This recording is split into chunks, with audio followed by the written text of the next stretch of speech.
स्वामी नीलेशानंद गिरी जी महाराज तमिलनाडु से।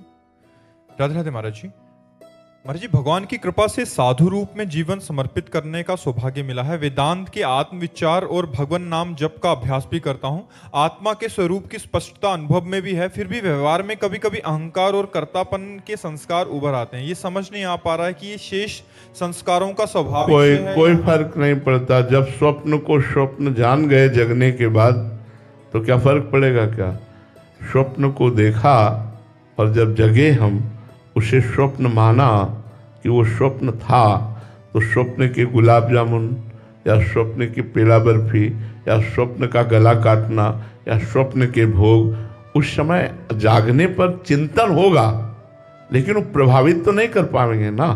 तो ऐसे यदि जग चुके हो आप, स्थूल सूक्ष्म कारण तीनों शरीरों से अलग अपने आप को आप मानने लगे हैं जो हैं आप, और फिर भी आपको अहंकार भासता है, नानात्व का स्फुरण होता है, तो ये स्वाप्निक है। ये धीरे धीरे मिट जाएगा।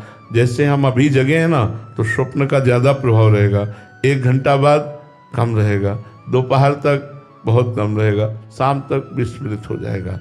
ऐसा होता है कि ज्ञान होने पर भी अस्तित्व तो उसका बना रहता है तब तक जब तक अंतराय नहीं होता। इसीलिए आत्मबोध संपन्न महापुरुष भी ध्यानाभ्यास में निरंतर रत रहते हैं। 1 मिनट के लिए भी अपने समय को व्यर्थ नहीं जाने देते। हमने एक 95 वर्ष की अवस्था के ब्रह्मबोध संपन्न महापुरुष श्री ओंकारानंद सरस्वती नजफगढ़, उनके एक दिन पास बैठे थे, 4 बजे का समय था, तो सेवक स्वेटर एक पहना रहा था। तो बोला, स्वामी जी दूसरा स्वेटर 1 घंटा बाद पहना देंगे? उनका हाँ, हमारे चिंतन में डालो कि हम 1 घंटा बाद स्वेटर पहनेंगे, अभी क्यों नहीं डाल देते? बात तो साधारण सी लगी, लेकिन अपने को पकड़ में आई। गजब की बात है, इतना सूक्ष्म चिंतन कि 1 घंटे बाद स्वेटर पहनना ये स्फुरण होगा, नहीं अभी डालो। इतने बड़े महापुरुष जो ब्रह्मबोध संपन्न, वो भी अपने चिंतन को कितना संभालते हैं, अपने साधना को कितना संभालते हैं। पूज्यपाद श्री उड़िया बाबा महाराज ब्रह्मबोध संपन्न महापुरुष 18 घंटे ध्यानाभ्यास में बैठे रहते। स्वरूप का बोध हो गया, इसका मतलब नहीं कि हम प्रपंच में नानात्व में खुला घूमते रहें, नहीं, बहुत सावधानी की जरूरत है। नहीं स्वात्मा रामम विषय मृग तृष्णाम भ्रमयति, आत्माराम पुरुष कभी विषय मृग तृष्णा में भ्रमित नहीं होता। वो हर समय आत्मरमण करता रहता है, असंग रहता है, एकश्चरण रास चित्त मनंत ही से अकेला असंग रहे, तभी आप अपने स्वरूप का रसास्वादन कर पाएंगे। अकेला असंग रहे, इन शरीर की क्रियाओं से भी असंग रहे, शरीर के भोग राग से भी असंग रहे, प्रारब्धवशात मान अपमान उच्छा बुरा जैसा भी व्यवहार हो, आप उसके केवल साक्षी मात्र हैं। वो आप दुख सुख को प्राप्त ना हो, ये एक स्वप्न है, स्वप्न है। जगे हुए पुरुष को स्वप्न प्रभावित नहीं कर पाता, तो इसलिए उसमें कोई खास बात नहीं है। रहिए आप अपने ही पक्ष में, इसको देखने वाले आप है ना, तो ये स्वप्न ही तो है ना, मिथ्या ही तो है ना, फिर क्या परेशानी है? बस उसको मिथ्या ही मानते रहे। मन संतुष्ट है तो कोई बात नहीं, असंतुष्ट है तो कोई बात नहीं, शांत है तो ठीक है, अशांत है तो कोई बात नहीं। आप तो अलग है ना, बस इस बात को पकड़े रहिएगा तो सब ठीक हो जाएगा। अंतःकरण की क्षमता ही आत्मबोध कराती है। आत्मा तो जैसी थी वैसी है, वैसी रहेगी, न कभी बंधन को प्राप्त हुई है, केवल भ्रम मिटना है। वो भ्रम क्या है? अंतःकरण में जो ममत्व हो गया है, अंतःकरण में जो मैं बुद्धि हो गई है, उसी को समता के द्वारा मिटा देना है। समझ रहे ना?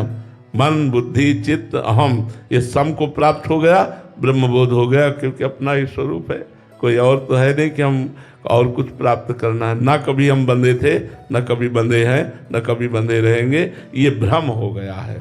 और जासु कृपा सब भ्रम मिट जाई, गिरजा सोई कृपालु रघुराई। इसलिए हमें लगता है भगवान का नाम जब जरूर करते रहना चाहिए। नाम जब सनक सनंदन सनातन सनत कुमार जैसे ब्रह्म ऋषि हर समय हरिशरणम रटते रहते हैं, तो भगवान नाम जब वाणी से करते रहना चाहिए। वो इंद्रियों को सत में लगाते रहना चाहिए, कभी छूट न दे कि हमें ज्ञान हो गया तो मनमानी आचरण करें, फिर वो भ्रष्ट हो जाएगा, उसको भ्रम हो जाएगा। इसलिए भ्रम से बचने के लिए एकांत सेवन, असंगता या अपने ही समान महापुरुषों से संग, अपने समान महापुरुषों से संग, समान साधना समान चिंतन वालों से संग। क्योंकि भागवत मार्ग के हैं लेकिन थोड़ा अलग चिंतन है तो विक्षेप पड़ेगा। इष्ट मिले और मन मिले, मिले भजन रस रीति, तहाँ निशंक होए मिलिए तासों की जय प्रीति। जो ज्यादा एकांत और असंग रहता है वो आत्मस्वरूप की रति में बहुत सहायक है। असंग रहना बहुत अनिवार्य है। बड़ी बड़ी समितियों से, सभाओं से, बड़े ऐसे सब अलग रहे साधक जब तक ब्रह्मबोध न हो जाए। फिर जब ब्रह्मबोध हो गया तो आत्मस्वरूप का वो क्रीड़ा होती है, उसको किसी भी तरह का कोई विक्षेप नहीं होता। श्री राधा वल्लभ लाल की। आकाश कुमार जी बिहार से। राधे राधे महाराज जी। महाराज जी, जब आप नौजवान अवस्था में साधना कर रहे थे तब उस समय आपकी सुबह से शाम तक की दिनचर्या क्या थी महाराज जी? कैसे तुम्हें बताएं, क्या क्या तुम्हें बताएं। रात्रि के 1 बजे जगना, 9 बजे सोना, 1 बजे जगना, 1 बजे से 4 बजे तक भगवत चिंतन करना, 4 बजे गंगा स्नान करना, गंगा जी के समीप ही रहना, फिर 9 बजे दिन में स्नान करना, फिर 4 बजे शाम के स्नान करना, और उड़िया बाबा के प्रवचन रूपी ग्रंथ साथ रखना, और हर समय भगवान नाम चिंतन, मंत्र चिंतन, योग वाशिष्ठ वेदांतों के जो ग्रंथ थे उस समय सब ये चिंतन। तो वैराग्य की प्रधानता से कभी किसी घर में भोजन नहीं पाया, जवानी में किसी गांव में प्रवेश नहीं किया। गंगा के किनारे वृक्ष या मंदिर या कोई आश्रम, उसमें रात्रि व्यतीत कर ली और दिन भर गंगा किनारे। ये 20 वर्ष ऐसा रहा। घाट में बनारस में रहे तो तुलसी घाट से लेकर दशाश्वमेध घाट तक घाटों में ही रहते थे। आकाश वृत्ति से जो मिल जाता था उसी से भरण पोषण शरीर का होता, और भगवत चिंतन परायण रहे। हमारी प्रधानता क्रिया नहीं रही कभी, हमारी प्रधानता चिंतन रही। गुरु कृपा से हमारे में क्रिया प्रधान साधना नहीं रही, आंतरिक चिंतन प्रधान साधना रही। हम इस बात में निरंतर सावधान रहे कि हमारा कभी भगवत चिंतन न छूटने पावे। जो अंतःकरण हमारा है ये भगवत चिंतन परायण रहे। और तो सब शास्त्र स्वाध्याय, एकांत सेवन, संत समागम, गंगा जी ही हमारी माता पिता भाई बंधु मित्र दोस्त सब गंगा जी ही थी। गंगा जी से ही हमारा भरण पोषण, जब भोजन नहीं मिलता भरपेट गंगा जल पी लेते, उसी से हमारा भरण पोषण होता। आज के 30 वर्ष पहले गंगा जल ऐसा था अमृत जैसा। अब तो यमुना जल और गंगा जल आप भरपेट पी भी नहीं सकते। ये सब बड़े बड़े नाले गिर रहे हैं। अब बड़ी व्यथा होती कभी कहते हैं कि जूता चप्पल कुल्हड़ ये सब परम पवित्र श्री यमुना जी के पावन जल में ये बड़े बड़े नाले डाले जा रहे हैं। तो अंदर से बड़ी व्यथा होती कि हम जिनको माँ कहते हैं। एक विदेशी ने कहा हमारे यहाँ के सरोवर, जलाशय, झरने, नदी और समुद्र आप इनको देखिएगा, एक भी कहीं गंदगी नहीं मिलेगी। बोले आपके भारतवासी गंगा को माँ कहते हैं, जमुना को माँ कहते हैं, और इसी में नाला छोड़ते हैं, गंदगी छोड़ते हैं। बोले कैसे हैं आप, कैसे भारतवासी हो कि अपनी माँ को गंदा करते हो? हम माँ कहते हैं, गंगा मैया कहते हैं ना, यमुना मैया कहते हैं ना, और बड़े बड़े गंदे नाले जा रहे हैं। अब चूंकि हर शहर नदी की ऊंचाई पर बसा हुआ है तो जितनी उसकी गंदगी है वो सब पावन नदियों में ही डाली जा रही है। तो उस समय ऐसा था, हम जब वृंदावन आए थे भरपेट यमुना जल पीते थे। तब बड़ा अंदर से क्लेश होता है। रोज यमुना जी से प्रार्थना करते हैं, हे यमुना रसरानी, हमारी कभी ये दोष दृष्टि न होने पावे कि आप में नाला बहता है।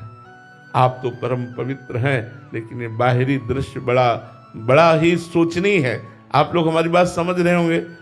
आप बड़ा सोचनीय है कि जिन्हें हम माँ कहते हैं, जिन्हें हमारे यहाँ भगवान के समान पूजा गया है, उनमें नाले डाले जा रहे हैं। जहाँ हम दुग्ध से अभिषेक करने की भावना रखते हैं गंगा यमुना में, वहाँ ये नाले डाले जा रहे हैं। तो उस समय जो बात थी वो जीवन भरण पोषण ही गंगा जल से होता था। तो यौवन अवस्था गंगा जी के तट पर कटी और आखिरी अवस्था यमुना जी के तट पर कटाई। वृंदावन में आगे श्री जी जाने क्या व्यवहार